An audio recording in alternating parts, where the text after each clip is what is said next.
Hello and welcome back. It's Friday the 6th of November, and the big plan for yesterday was Bonfire Night, to have a fire and burn my remains of the plum tree which I took down. However, the rain got the better of us, so I've deterred it till today. Today looks a bit better and I've got it underway now. I'll just show you. As you can see, this is a control fire. I've got it mainly just burning what's left of the plum tree, but even so, I've got a bucket of water there ready, just in case if things do get out of hand, but hopefully that won't happen.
Well, good morning. Somebody has well and truly flicked the switch today. The weather is gusty, blustery, and we know the winter's on the way. The last 3 days we've had some tremendous rain. The ground's still sodden. I mean, well, I've got quite good, well-drained soil here, but you can still see water patches here and there, and it's scuppered any plans I had of digging to bed like so. What I planned to do was try and get this bed together for the asparagus, which I've already put the order in. I've actually gone for a variety called Pacific 2000 from Pomona Fruits. I did look at all the other websites, and a few of you I know sent me links, and I do appreciate that. Hopefully you should see a few websites, pages that I looked at, but in the end I did go for the Pomona Fruits. I don't really start digging the soil, although I've just got rid of most of the perennial weeds out of it. My plan for today is probably try and get the frame, the boards around the edges, and then hopefully if this wind carries on it will dry the soil out a bit more and we can carry on from there. So let's go and have a look. This bed here is where I had the bonfire, and there's quite a bit of ash come out. I emptied it on, and as you can see, with all the rain we've had, it's washed it well into the soil, and that's all that remains to show of it. I did do a fair bit of walking on here and compact the soil, which I wasn't very keen on. However, I'll try and let it dry out. Then what I'll plan to do is probably put the rotavator over it, then get some horse manure on the top, well rotted, then cover the bed up. This is where the plum tree was, and where I'm going to actually be putting the asparagus bed, creating that. I've got most of the perennial weeds out. You can see I've got about another 18 inches to go, and then always every time I'm recording that happens, sorry. Anyway, I'm going to try and get the planks cut and get them in position today, so that's the next job. Just a quick look, so this is the 8th of November and I've still got lots of fruit on there, although there's a bit of damage on quite a few of them now. I will probably clear the tray of the fruit, pick what I want, and then I'll probably leave the stuff out for the birds after. I'm not sure what variety this apple is, but it has cropped really well this year, probably the best year I've had yet so far. This is the remains of the garden gate that I changed a couple of 3 episodes ago.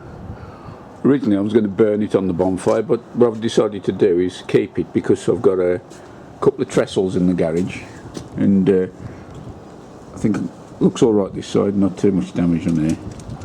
What I can probably do is flip that over and use that as a portable workbench when I've got the chop saw out, so for the time being I'm going to keep that.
Now this saw is something called a sliding compound mitre saw, where you can cut all sorts of angles on, but the big bonus for me is you just throw wood fairly quickly. And the other thing is it's got a laser on it which actually tells you where the blades are going to cut. Probably can't see it very good in here because of the light. If I try and darken the screen, I don't know whether that's focusing or not. There's a red line to the left of the pencil mark, so it means I've got to move the wood to the left. Get that lined up, then I can cut straight through.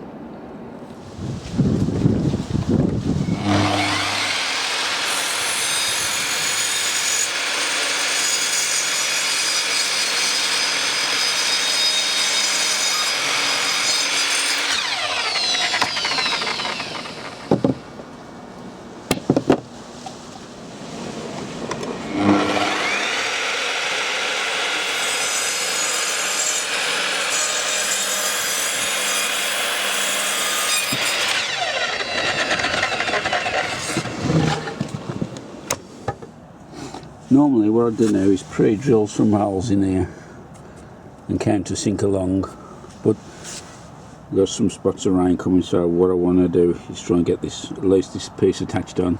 So I'm going to go straight in with the screws and hope it doesn't split.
This bed now is sloping towards me, so what I've got to do is put the front board up, get it level, and then I might have to dig a bit of a channel out down this one edge to get the board to lie flat. So there we have the bed in place now. I've just tacked it together with a few screws, and I left the corners open because what I'll probably do is jack it up to get the edges level, but then chock it underneath. But it's starting raining again now. I've had enough for today, so I'm going to call it a day on that one, and we'll have a look in another clip what happens next. We've just got back from a little ride out over to Bridgemere Garden Centre. For those that you don't know, it's a place in Cheshire.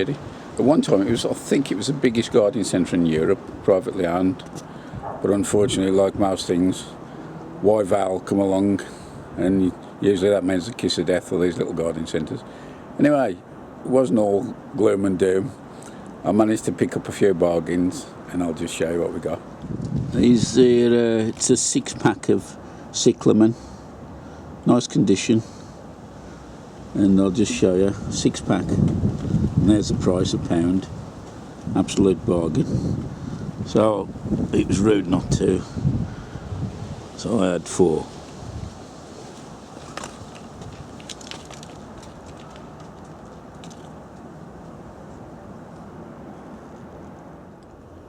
With the cyclamen still in mind, I'd like to show you this. Just before I finished work, that started refurbishing all the factory, but the toilets as well. I rescued this from the gents' toilets. It's a porcelain header tank for the flush toilet, and there was just smashing everything up, and I managed to grab hold of this before it come under the sledgehammer. And what I think I'll do, I'll fill that up, and I think the cyclamen will look nice in there, a few cyclamen. I'm just going to start planting out my garlic now. This is a variety called Germador it's called. I've never ground it before. It's a soft neck variety. Just got to put a couple of 3 rows in, and I've got another variety as well to add later on.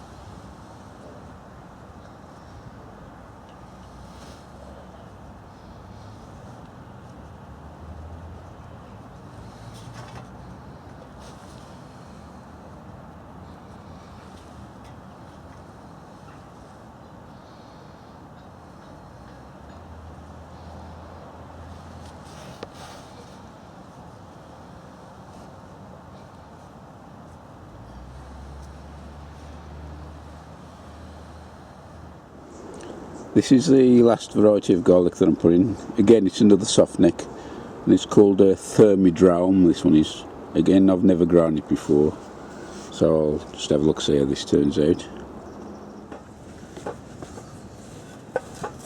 These clouds are slightly bigger than the others, so what I'm doing is using a dibber, and also planting them just a little bit deeper than the others.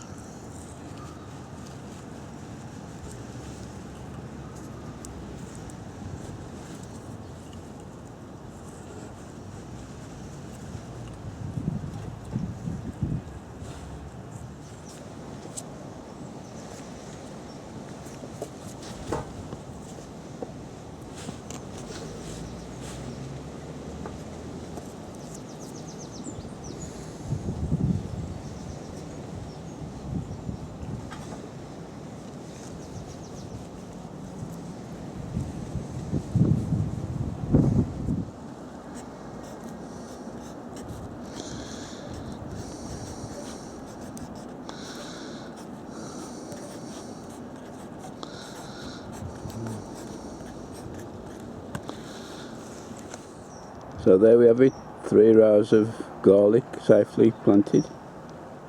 On the left here is the 3 or 4 rows of Japanese overwintering onions. I'm doing fine. And on the right we have the elephant garlic, and I've just noticed there's one stalk just poking its head up. So hopefully the rest won't be far behind. I've given the bed a good watering of what's left of the comfrey soup, the comfrey tea, whatever you call it. That's more or less emptied the barrel now for this year. And that's all left for me to do now is put the net back on the top. I've decided to start work on the asparagus bed now, and I'm going to start trenching the bed. I've dug the first trench out there. What I'll do then is fill the trench with horse manure or whatever's available, then dig the next round, top it up, and this will gradually raise the soil level, and I'll probably finish off with a top dressing of well rotted horse manure and let it lie over the winter, ready to plant the crowns in the spring when they arrive.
Well, that's me done for today.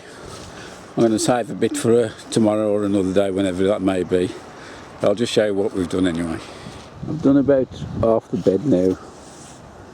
And I've got a trench out ready to get some more manuring. So all I do is dig in the trench, put in a bit of horse manure, still rotting down. I don't know if you can see the effect there, but you can see how low this is there. See, just look up, you can see how the soil level is raised, and that's just adding the manure into the soil. It's just lifted the level up. Obviously that'll drop down over the days and weeks, and I will top dress it with more well rotted manure a bit later on. You can actually see the level difference better from this angle. Well, good morning. It's the 12th of November and t-shirt. It's unbelievable, this weather is. I've just spent the last hour getting half a dozen 8 barrows of horse manure. I'm stockpiling up by the side of the bed, which I'm going to have for my asparagus, and I'm slowly and surely digging that in. In the meantime, I'm passing the time away. I'm listening to podcasts. It's amazing how your mind wanders when you're digging or weeding or whatever. So what I tend to do is either listen to a bit of, it's usually classical music actually, or a podcast. There's a number of podcasts I subscribe to, and during the day I'll put them on and listen to them as you go along in your own world. I'll just show you what I've got. I'm currently listening to Gardener's Question Time from Ayrshire.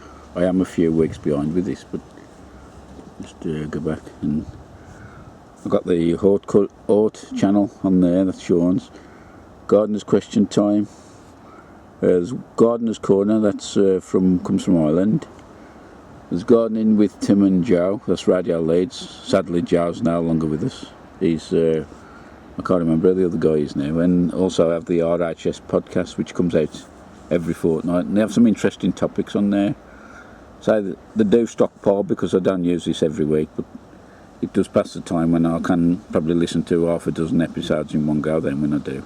So that's what I listen to. So that's how I pass my time when I'm plodding on the plot.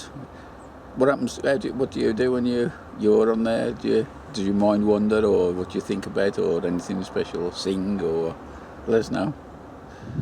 That's the pile of horse manure I've fetched up from down the bottom gate this morning, and slowly I'll be digging that in. I've got one more row I've just put in just there, you can see.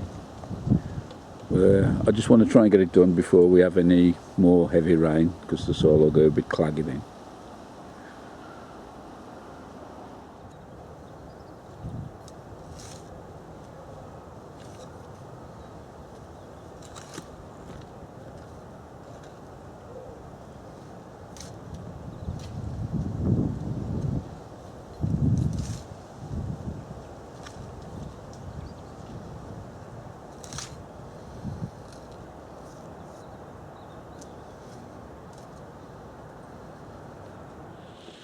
Well, I've had to come back inside because I spoke too soon, the rain's come down again.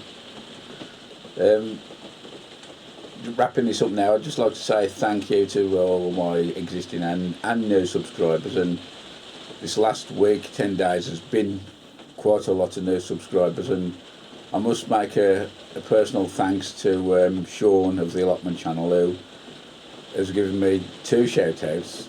There's one on his Facebook page, which I'm not a member of Facebook, but I was told about it, and the other one I got a mention in his, I don't know if it's his current, no, I think he's got another video. His video out called Easy Like Sunday Morning or something, that was it. I got a mention on there, and the number of new subscribers I've had, which was mentioned his referral. So if you're watching, Sean, thank you very much, I appreciate that, thanks. There's another thing I mentioned before, is next year, I think it's 11th or 13th of March, there's the Edible Garden Show, which they've moved it nearer up to my pitch this year. It's at Stone Lane, Warwickshire, and I just wondered if any of other YouTubers will be going there. I know that Terry King will be there, he's spoken to me about it, so if you're going to go there, drop something in the comments, let us know what day you may be going, and we can see, and maybe we can all meet up and have a little chat together while we're there. So that'd be a good thing to do. So that's about it, folks. Thanks very much for watching as usual. I'd like to give a couple of closing shots. Towards the beginning of November, we had this eerie mist come down for 3 or 4 nights, and just as the sun was going down, I managed to take a few photographs, so I'll put them on the closing credits. Hope you enjoy them. So until next time, see you later. Bye for now.